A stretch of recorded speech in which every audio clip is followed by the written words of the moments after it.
Imagine uma aula de matemática com gás nas janelas e crianças de 13 anos segurando cadernos como capacete. Em 16 de junho de 1976, em Soweto, alunos não quebravam regra. Perguntavam se idioma imposto pode substituir consciência e se contrato sem escuta é legítimo.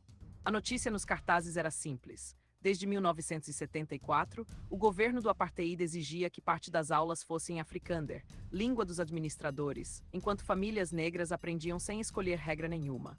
Um detalhe burocrático virou ruptura coletiva porque atingiu a autonomia de aprender. As escolas sentiram no corpo o que ordem abstrata não admite. Não era aula, era imposição. Os estudantes perceberam que a linguagem da autoridade vinha com protocolo frio e não havia espaço para dúvida honesta quando cada voz era tratada como risco. Em 16 de junho de 1976, estudantes iniciaram manifestação com uma oposição simples. Ensinar não é obedecer ao medo. Marcharam de uniforme até Soweto. Sem armas, carregavam cartazes, cadernos e a certeza inquieta de que foram treinados para obedecer, não pensar.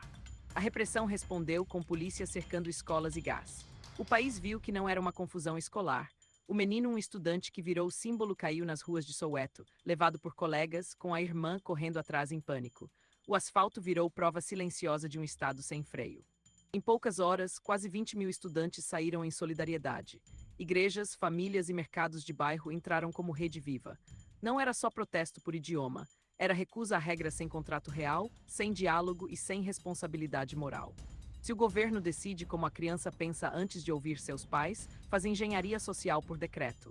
Aí entra o coração libertário. Propriedade também é controle sobre o esforço de aprender e decidir. Sem isso, escola vira usina de conformismo. Ninguém negava o papel da escola. O erro foi tratar educação como extensão de quartel. Quando a autoridade vira sala de aula, cada ordem vira tiro preventivo contra a autonomia. O princípio fica claro: ordem sem consentimento não vira virtude, vira técnica de captura de pessoas por medo. O dilema fiscal aparece aqui sem maquiagem. Quando o Estado se acha dono dos meios, redistribui sofrimento por tabela, arrecada, administra e decide onde dói. Se imposto financia repressão e não proteção, o que chamamos de tributo vira pedágio forçado para sustentar um projeto de dominação. Para os pais não era teoria constitucional, era decisão cotidiana. Levar filho para casa, pagar uniforme, perder renda e arriscar semana de trabalho. O aparato centralizado não calcula custo por família, só dispara planilha e ordem de cima como quem atualiza firmware de máquina opaca. Em linguagem de hoje, diria que o sistema instalou atualização obrigatória sem consenso e sem rollback. Se toda escola vira laboratório de obediência, a próxima etapa é o trabalho. Primeiro a cabeça, depois o contrato, depois o voto. A história não encerrou em 16 de junho. Vieram prisões, censura e vigilância, mas também redes discretas de igrejas, famílias e comércio local que carregaram notícia, alimento e amparo, quando o jornal oficial já era ruído do mesmo gabinete. A comunidade começou a ser o firewall humano da ordem. Fato incômodo, os números oficiais minimizam o impacto inicial e as organizações independentes mostram escala maior. Isso não é só metodologia, é lembrança de que contabilidade sem moral apaga pessoas. Cada estatística pode ocultar nome, família, fé, medo e futuro cortado em 1000 partes. A questão não era apenas a língua. Importava quem tem poder de decidir o currículo de quem não participou da decisão. A pergunta não é se a medida parecia boa no papel, é quem pode legislar a cabeça do outro sem licença legítima. No núcleo do liberalismo clássico, propriedade é limite ao predador, cada pessoa responde pelo que controla. Quem invade isso por decreto de cima ou regra técnica, assume custo oculto que aparece em insegurança, mercado travado e fé social fragilizada. Sem limite, o direito vira decoração de parede. O princípio conservador aparece aqui com precisão. Fé não é slogan, é disciplina coletiva. Comunidade forte nasce de obrigação cumprida, não de medo. Pais, vizinhos e lideranças locais funcionaram como circuito de proteção quando o sistema central falhou em proteger dignidade. Em vez de processar o passado com moral de museu, há uma leitura operacional. Quando a escola é organizada por consenso local, com fiscalização horizontal e poder distribuído, o desempenho melhora sem violência. Estado forte demais cria obedientes. Comunidade responsável cria cidadãos capazes de corrigir o próprio erro. Em 2026 de junho, a versão digital do mesmo problema é óbvia. Plataformas e regras tentam decidir nome, identidade e linguagem. Quando um algoritmo dita padrões de pensamento e punição, não é neutralidade, é arquitetura de poder sem rosto exigindo entrega sem consentimento explícito. Crânia entra como lembrete metodológico. Automação ajuda, não substitui julgamento. Dados sem direção ética viram exército de burocratas em silício e imposto sem accountability vira gilotina orçamentária. O episódio prova que inteligência sem responsabilidade vira nova centralização, não liberação. Se alguém acha que resistência é caos, relembre, houve rota, horário, mutirões, organização de ajuda e decisão de preservar feridos. Liberdade não é bagunça. É coordenação voluntária sob risco, com contratos sociais reais e consequência visível para cada ato de poder. A pergunta de 16 de junho não morreu com a fotografia. País que confunde obediência com virtude cria cidadãos com coluna fraca. Comunidade que respeita família, igreja, tradição e trabalho precisa perguntar, sem medo, quem fiscaliza o fiscalizador quando o fiscal usa a força e ignora o dano. A economia da opressão também aparece nos detalhes. Fechar escolas, deslocar crianças, criminalizar protesto e ainda manter impostos para sustentar aparato repressivo. É a velha equação de custo para outros, lucro para o poder e orçamento blindado para quem jurou proteger a ordem.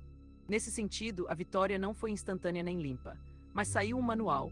Quando a violência do Estado atravessa o limite, as alianças sociais criam senso de propriedade moral e jurídica.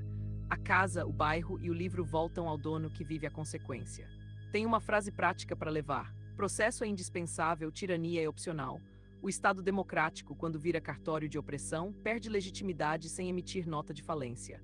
A alternativa não é anarquia de incêndio, é governança mínima, fiscalizada e sujeita à revisão de base. Neutralidade no momento de violência vira anestesia. Não existe neutralidade quando um menino cai por decreto. O que fica é a escolha: naturalizar a dor por rotina ou reconhecer que liberdade pede contrato explícito, prestação de contas e coragem para dizer não à ordem injusta. Encerrando sem romantismo, 16 de junho de 1976 não foi calendário, foi laboratório de poder, fé, responsabilidade e erro coletivo. Se a escola vira quartel, os dados viram cadeia e o imposto vira taxa de manutenção da gaiola. Não aceitemos essa lógica por conveniência. Você pode achar isso distante no feed, mas a manutenção da liberdade acontece no cotidiano. Revisar contratos, cobrar transparência, recusar imposições absurdas e priorizar decisão local. O resto é ruído de sistema. Menos hashtag, mais responsabilidade concreta com consequência real. A boa notícia da história é que resistência também aprende. Cada geração corrige a anterior sem negar o passado. Foi assim na resistência comunitária contra o apartheid e funciona no cotidiano. Ajuste contínuo entre valores, limites e resultado prático, com menos fantasia e mais método. No bloco prático, se quiser virar comentário em short, escreva pergunta objetiva e ponto de desacordo respeitoso.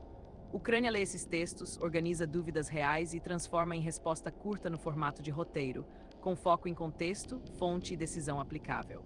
No mesmo espírito, mentoria e produção não é autoajuda com filtro azul.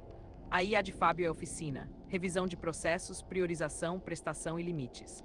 Conteúdo não nasce por brilho isolado, nasce por método que respeita pessoa, responsabilidade e risco real de execução. Se curtiu, comenta. Quando uma autoridade passou por cima de você em nome de uma ordem necessária, isso transforma a reação em mapa de riscos, não só desabafo. O canal vira laboratório vivo quando o público testa limite com respeito. Se esse capítulo te tocou, compartilha com quem ainda chama sistema de neutralidade. Não para a guerra de Timelane, mas para a conversa difícil em família. Quem manda na escola, quem manda no corpo e quem assume o custo quando a ordem falha. Se quiser manter o fio contínuo, assina e ativa a notificação. Não para correr atrás de moda, e sim para discutir responsabilidade real, contratos e liberdade aplicada. Em meses de excesso de ruído, revisão mensal dá retorno melhor que maratona sem mapa. Se quiser ir além, a mentoria em IA e automação de sistemas com responsabilidade, sem promessas mágicas. O foco é método verificável, processo, documentação e resultado útil para quem trabalha com vida real, não com planilhas de marketing vendidas como milagre. Encerrando a linha, 16 de junho de 1976 ensina que liberdade não nasce de favor, nasce de limite ao poder. Famílias e comunidades vencem mais pela responsabilidade que compartilham do que pelo tamanho do Estado. E cada criança tem direito a aprender sem canhão na mochila.